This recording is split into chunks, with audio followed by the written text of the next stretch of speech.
Hey, I So, like the mustache. are we here? Oh, we here now. We're here. Okay. We on up in this room. Excellent.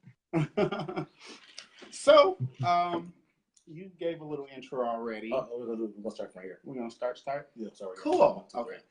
Welcome to Sipping and Tripping. And today we have a guest, y'all. We have the Special love guest. coach himself, love coach Nick. The love doctor. Love doctor, honey. I feel like Coach Nick Love, how you guys doing? Good. We're How doing are good, and you? I'm great. I'm driving, so I can't be sipping with you guys, so I'm just drinking water. I'm That's Jack. okay. Keep it safe on the roads, you know? Okay, we're drinking enough for you right now. Yeah, that whole part. What is this? More water.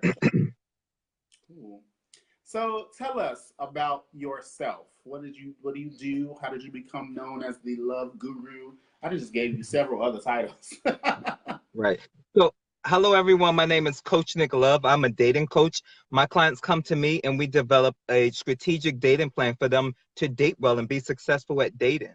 Okay. My number one rule is to lead head first, not heart first. Okay. So you want to lead Okay. head first, and with that plan that we develop for that client, they lead in head first and they asking all those important questions during the dating process, so they won't end up in a relationship and have these unanswered questions. So I started this because I'm a Virgo, and I'm not sure if you know about zodiac signs, but Virgos, we are perfectionists. So before I started dating, I started to do my research, so when I entered dating, I could be successful at dating. So since I started dating, I did the research and I loved it from then on. And when I talked to my family and my coworkers and my friends, when they would tell me about the people they were dating, I could know if that relationship was going to work or not. I would be like, "Ooh, I don't think this relationship is going to work," just That's because of me. how it started. Wow. So yeah, and then I gave some people advice and they ended up in getting married and everything. So I was like, I need to do something with this. Nice. So is Yeah, this and something that you do? I'm forever a student of human behavior, so go Is ahead. this something that you do like full time, like as your calling, or is this like a side gig? I think this is my calling. My full-time gig is I'm a social worker. I work for Department Social Service. Okay. Kind of go hand in hand, helping folks out. I like Yeah, definitely the human service field. Yeah. I like that. I do. So, what tips do you give people who, let's say for the LGBTQRSP plus community, who frequent apps? Well, I I think that if you're going to be on online, if you're going to do online dating, it should be on a paid website where people are really into dating and y'all have the same purpose for going online to date with a purpose. You should be dating to get into a relationship. If you come to me, my clients are dating to get into a relationship. They're dating with a purpose. So if you're on like those paid sites, they're dating, they're online and they're investing because they're spending their money. So they're more serious about dating versus if you're on Jacked or Grinder when it more so that's for hookups. Yeah. So we should be on Christian Mingle, not Jack and Grinder. Or Match.com is one of the top rated ones for gay relationships to I have to say that. develop. Really? I always tell you. Are you on Match.com? No, not to be on the Grinders and the Jacks and stuff well, like that. yeah. Well, I feel like they have their purpose, but Right, like if you want to hook up, it's fine. Right. If that's what Hugging you're along looking for, a hookup. it's not what you. If you're looking for a hookup, Jack and Grinder is fine. But what I find is the number one reason that people aren't in relationships is because like if you want to do like a career change or if you want to lose weight, you diet and exercise. The thing that people are not doing is they're not making dating a priority.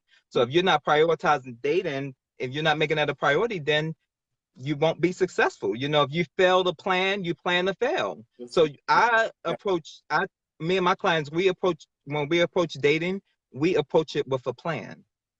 So tell me this: what is like a first time consultation with somebody coming to you for your services? The first 10 minutes are free. I need to know that your goal is something that I can support you with.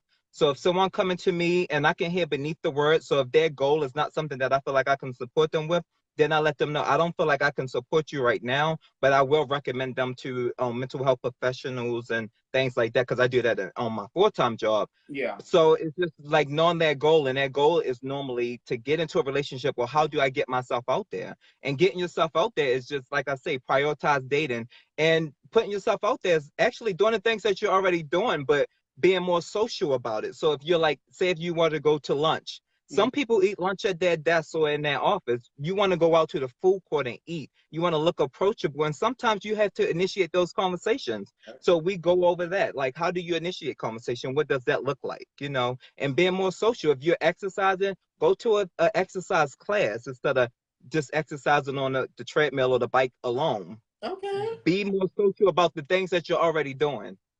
So, question. Now, I watched the Housewives of Atlanta. Do you watch the Housewives of Atlanta? I do watch the Housewives of Atlanta. So, Portia said something a couple of seasons ago. She said, if you want to be a wife, you have to act like a wife. And I stress that to people all the time. So, what is your advice for people to get in the mindset to be in a relationship? Well, I don't think that if you want to, I don't think that you should act like a wife. I don't think you should give people those type of privileges if they haven't earned it. I'm not going to, I don't recommend treating someone like your husband if they're not your husband. Oh. That stuff comes later once they're your husband. I don't think she meant it that way. Oh, okay. That's how I think she meant it like, if you want to be in a relationship, you can't be out here full alive in a club all the time. You have to have like that mindset, like I want to be somebody's woman. You got to carry yourself. Yeah, carry yourself. Okay.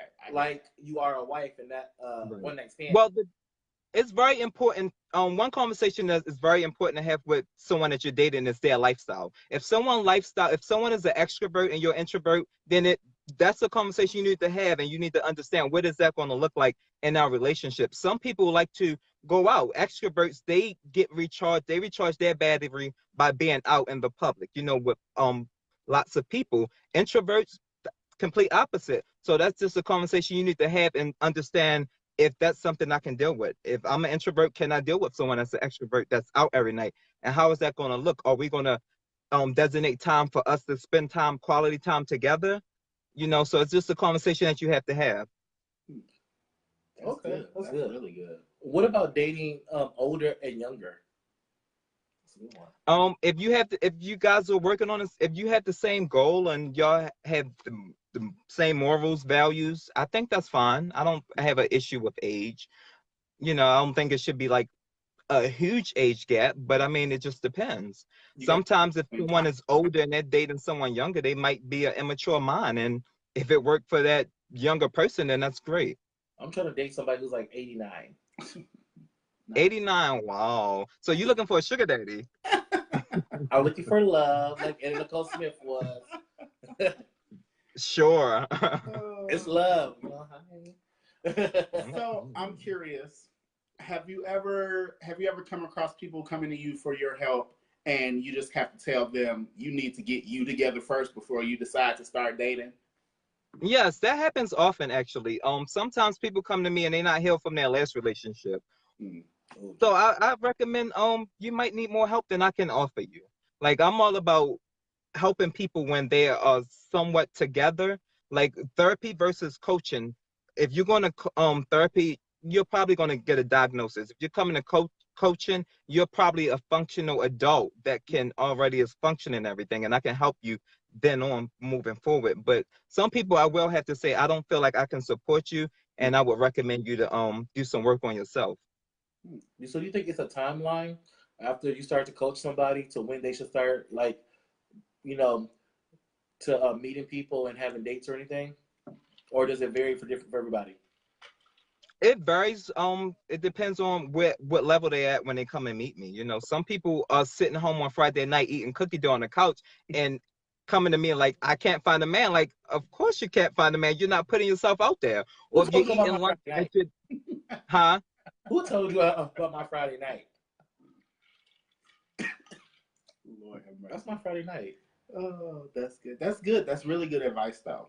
And I feel like sometimes people think that they don't need to reach out for tips and advice, or they feel like, you know, it's just taboo. Sorry about that. No, that's fine. some people feel like it's taboo to reach out for help with this kind of stuff sometimes. So Right. I'm glad that it's people like you out there that are saying, "Hey, sis, I got you. Come hear you out, and Right. help them out." Right. I'm just like a fitness coach. Some people, if people want to lose weight, they'll hire a fitness coach, but some people are shy to come and meet with a dating coach. And my thing is, like, if you're approaching dating and you're trying to find your forever, that's something that you should take serious. And if whatever you're doing right now is not working, then you need a change. Yeah. And if you need some assistance with that change, dating coaches are here for you. So take advantage of us. I like that. All right. Do you work alone or do you work with like somebody else? Right now, I work alone. Once I get enough clients where I need a partner, I will bring someone on. But right now, I'm just working alone. This is my baby. I'm hands-on. I need to be hands-on. I want to make sure I'm giving my clients the service that they need. Okay. Yeah. I do. Okay. So I think I was given a gift too. So when you're looking for a partner, call me. I'm ready. Absolutely, absolutely. Are you two dating? Like I can, No. No. All right, you ain't got to be shady. No. We've not been right friends now. for a very long time now, and so some of the stuff where like you let people know, hey, you need to be doing this. We kind of give each other that advice sometimes. Him more than me, advice. But yeah, it's been a long. I'm trying the dating thing right now. It's not working for me. Okay, are you making it a priority? Yeah. I mean, I've been going out. I've been hanging out. I've been doing what I'm supposed to be doing, but I just keep getting I keep getting myself stuck with the same kind of person. Okay. So you have a type then. You have a type that you keep attracting. Yeah, no good ones. Because their mamas didn't love me and their daddies weren't present. Ooh. I'm the gateway Okay. to them. Ooh. Oh, I'm flawed. Hear me picking up the puppies. So I have some treats for your viewers. We could give them some do's and some don'ts. Okay. So some do's. So I'll give you some 5 tips for online dating because that's very popular right now. Okay. I think that people should get out, but I think you should exhaust all avenues. So online dating is fine, but also be social, like I say, when you're going out. But far as online, the first tip is make sure you have a good pic, a good photo, no older than 6 months. Okay. You don't want to show up on a date and surprise someone, Yeah. No tricking anyone. Okay. Also, you don't want to have anyone else in your photos. Because what happens with some of my clients is they'll have their cute friend in a photo and someone will be like, who's your cute friend? Okay. So make sure you have no one else in your photo. I hate when I come across pictures of profiles online and you can't tell which one is the one. Or you can tell, you're like, oh, so are you married? Right. But sometimes you just be like, well, who's your cute friend? Is he single? Mm-hmm. I ain't got no cute friend. Another one is make sure you have third one is make sure you have a full body shot. You don't want to trick anyone, you don't want to deceive them, you want to show them what they're getting because eventually they're gonna see you. Okay. So you don't want to trick them. I'll tell you something for me, like I called an Uber a couple weeks ago and from the picture I thought it was a female, but when they arrived it was a male and I was like, I'm confused, but I guess he was kind of, I was like, okay, but I would like to know that, like I was prepared to see a female, but so don't trick anyone. The 4th one is when you creating your profile, make sure you're not doing any negative talking. Like your profile should be positive. You want to talk about all the things that you want, not talk about the things that you don't want. I'm sure y'all came across the profile say no fats, no films, and all of that. No black. But no, you want to talk about the positive things, the things that you do want. Okay. And that's the red flag. If someone is talking about the negative things in their profile, that's a red flag that they are a negative person. Mm-hmm. And the next one is if you're gonna message someone first, you want to make sure you mention something from their profile. Okay. So even if it's a picture of them playing baseball, mention something about, hey, oh, you're a baseball fan or something like that. Oh. Just so they know, Yeah, know that you. I know y'all have a lot of show. Do we have time for some dues? A couple dues? Yes. Yeah. Okay. All right. So 3 dues. Make sure you're on time. First impressions are very important. You want to make sure you're on time. Second one is make sure you flirt. Make sure you're letting them know that I'm enjoying my time with you, and I'm enjoying my time. I like you. I'm feeling you right now. You want to make sure you flirt. The third one, which I get a lot of pushback from my clients, is leave the room early. You want to keep them wanting more. You want to make sure you leave it on a high note. So the first date should be no longer than an hour and a half. Okay. And I always recommend the first date should be dinner. You want to create a romantic setting. You don't want to do coffee or anything like that. That's too casual, too soon. So dinner, but no longer than an hour and a half. Okay. And you want to make sure you save a good story for the end because you want to keep them wanting more. So you both are looking forward to that second date. Okay, now look, let me get my notebook out. I'm doing it right so far. So 3 don'ts. Don't drink too much. A 2-drink max. No more than 2 drinks. If you're a lightweight, 1 drink. I don't drink a lot on dates. I'm gonna need 3. Don't try me. You don't try me. I don't drink a lot on dates. Like for me personally, I don't like to drink on dates because I like to go into it knowing what I'm getting myself into and be of sound in mind. Yeah. So I drink my water with lemon and cucumber. Okay. Good choice. The second one is don't talk about your ex too much. Some people will go into their ex and all of that. No. If it come up, you can mention it, okay, but move on quickly. Make sure you change the subject. That was my last date. Legit, my last date I had, the whole night I kept hearing about this ex. I felt like I was up with her. That lets you know that they're not over their ex. Exactly. That's a red flag. The third one is don't ask inappropriate questions like how much money you make, what are you into sexually, not on the first date. That'll come. Okay, no problem. And the fourth one is don't go back to their place on the first date. Yeah. Okay. Yeah. I like that. See, this is stuff that I need to start. Well, first I need to get out more and actually get a date. So be looking for a date.